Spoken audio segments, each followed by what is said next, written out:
নবী মুসা কালিমুল্লাহ আল্লাহ পাকের সাথে সরাসরি কথা বলতে পারতেন। তাকে আল্লাহ রাব্বুল আলামিন কালিমুল্লাহ নামে আখ্যায়িত করেছেন, যে মুসার কথা কি আল্লাহ পাকের কথা, কালাম।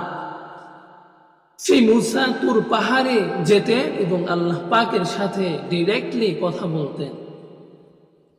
মুসা কালিমুল্লাহ আল্লাহকে বললেন, হে আল্লাহ, আপনি যখন খুশি হন তখন কি করেন?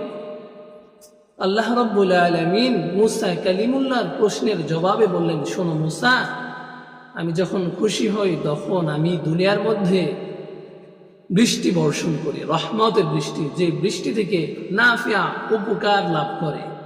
এই উপকার থেকে কথা হচ্ছে, আল্লাহ রাসূল সাল্লাল্লাহু আলাইহি ওয়াসাল্লাম যখন বৃষ্টি হতে দেখতেন তখন তিনি ব্যাকুল হয়ে যাইতেন, না জানি এই বৃষ্টি কবলে পড়ে মক্কা নগরীটা ধ্বংস হয়ে যায়। তিনি দৌড়াদৌড়ি করে মসজিদে চলে যেতেন এবং নামাজ